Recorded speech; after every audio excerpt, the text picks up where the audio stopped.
Hello there. The purpose of this video is to help someone who's struggling to get their first dunk and maybe thinks they won't, or to help a kid who's up and coming who maybe thinks they'll never dunk.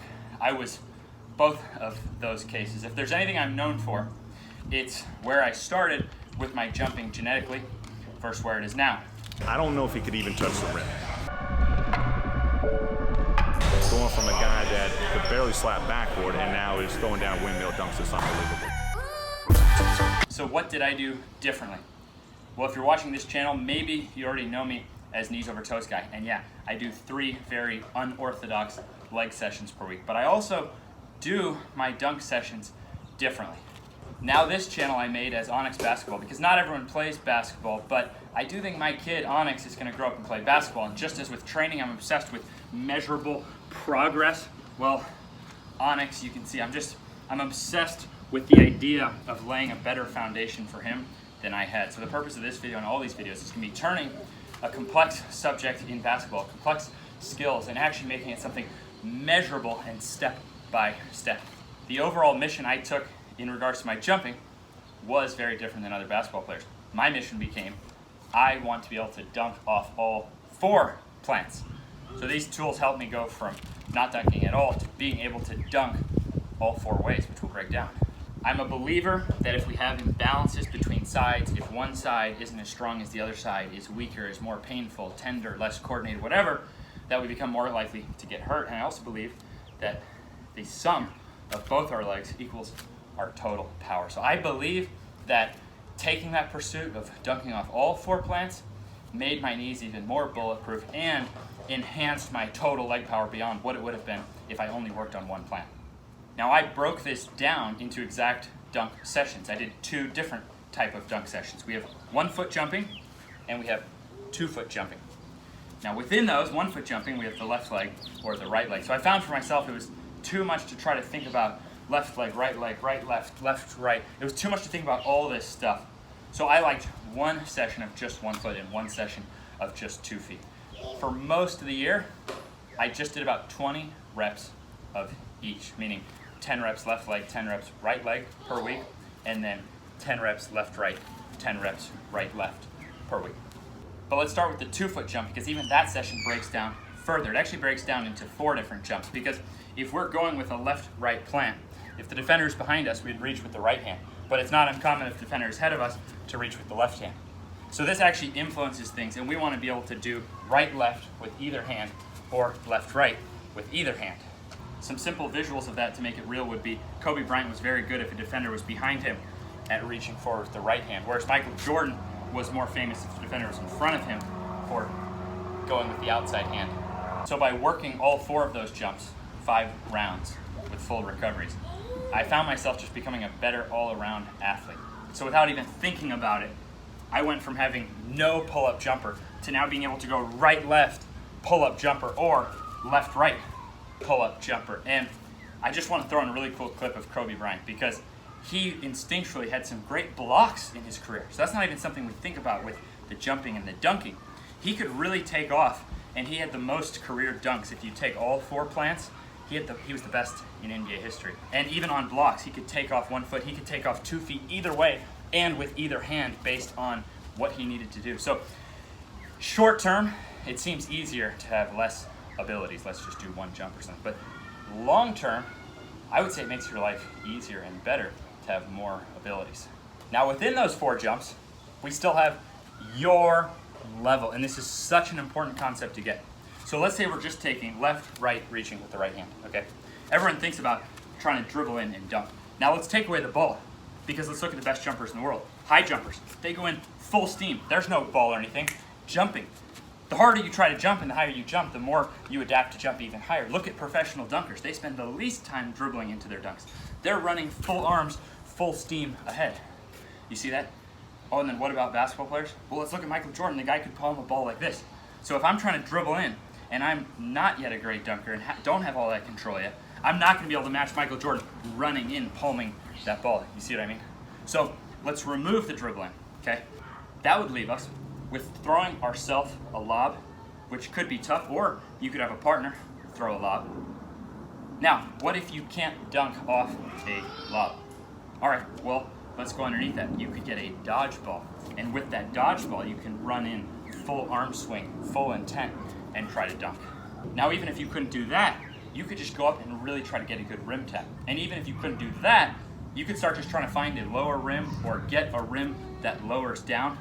In fact, I would say one of the major problems with the non-dunkers is that because we grow up unable to dunk, we don't practice it, we don't get good at that. We never think and realize that dunking is a skill that makes people millions of dollars and gets tons of college scholarships. So if the natural athlete is dunking, we're not, how can we expect to be as good at that skill? Maybe even by the time we have the juice in our legs to dunk, we don't do it in the game because we didn't treat it as a skill. So think of it as a skill, and no matter what you can do right now, maybe you're watching this and you're 10 years old.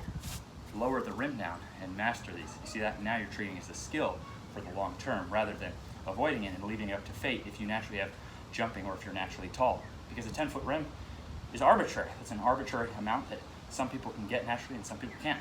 So let's just be really clear on that point. Everyone can dunk at some level. So let's now think of dunking not as something you can or can't do, but just as I learned with my training, every ability is just measurable. Every ability is on a scale of how well you can do it, not whether you can or can't do it. So to be clear, I suggest just 5 rounds of those 4 jumps once a week. These are going to be new stimulus. Most people aren't balanced with all these jumps and stuff like that. And now here's the final trick for success with that, okay? You're doing this once a week. You're doing your 5 rounds of 4 jumps. Now that leaves you about 20 jumps.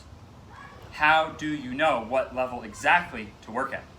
It's by how well you dominate those reps.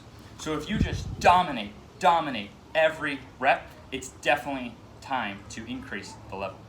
Now, if you're not dominating any of those reps, no, you need to go back a level. I don't want you just barely or struggling or soft dunking. I want you dunking like the top guys are dunking. I want you dunking with dominance. When you're doing that consistently is when you would go up. If you're not getting any dominant reps, whether it's a good tap on the rim or a good dodgeball dunk or a good lob dunk, okay, we need to regress things in some way and get some more dominant reps. So it's very simple there. Are you getting some dominant reps? Good, stay there. Are you dominating all of them? Then you actually need to challenge yourself more. Are you not dominating any of them? We need to regress down, got it? And then with the 1 foot, we're just gonna work 10 reps left, 10 reps right, alternating between those two. You definitely could do a left leg and switch to the left hand. That's something, but I think that's so much more advanced and lesser used that I would leave that towards a later date. And right now, just try to get good at jumping off the right leg or the left leg. I think that's gonna be enough alone, and it's most common, overwhelmingly most common, to just reach with that front hand. And your 1 foot would follow the exact same rules of working at your level, getting dominating reps until you can dominate all of them and then go to the next level. A word on safety would just be doing these at a time when you're already warm. So I always did these after either playing some pickup basketball or doing some one-on-one King of the Hill sessions. Ideal with more than one partner, so you get a little rest and go and rest and go. So something that's not gonna tire you out too much, but that is gonna get that adrenaline flowing, because when it comes to our goal of dunking in a game and whatnot, the adrenaline's gonna be there. So we wanna kind of mimic that atmosphere. So where does my dunking stand now? Well, right before Corona took off, changed everything, I sold my gym, my wife and I had a baby. Right before that point, I was actually at my all-time best on dunking, and I haven't been doing it since. But where I left off is I was actually teaching NBA players, watching their film, and because I know what's in this video, I could tell them, here's the dunk you need to dunk more in games. You're doing this plant with this hand. And then I, 6'1", guy who couldn't dunk naturally, is thrashing down the lane, showing them exactly that's the dunk that you need next. And then 6'6" natural athletes, NBA players, often being unable to do the dunks that I can do, and then me helping them so they can get there. And yeah, the body starts to feel a little better when you fix that weak link. But you won't see NBA guys in my videos. I'm not going to use guys that I'm training in my videos because I should be a product of the product. So this is something I firmly believe in. If I am going to teach something, it's going to be something that I definitely could not do, that I figured out a step-by-step, measurable, scalable route that anyone could follow, and that I now can demonstrate. That's all I'm going to teach you. I'm not going to extend beyond that. I'm not going to try to pretend or profit on someone that I've trained. right here. This pressure's on this. And that's exactly how the guys are in this video who work with me. So you have Marcus and David are in this video helping with these demos.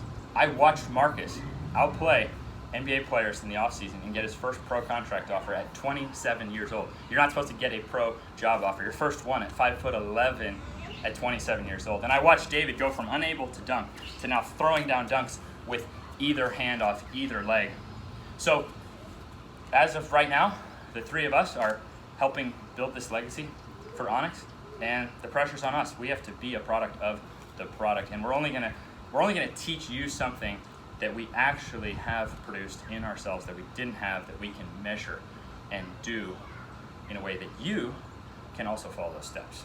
So if you are struggling to get your first dunk, I know that you have a lot more potential within you. And if you're watching this right now and you think that you don't have the genetics to be a great dunker, I know for a fact that you could be a way better dunker than you expect. And at the very least, it's gonna make you all around a better athlete and a more bulletproof athlete, able to play the game you love for longer at a higher level.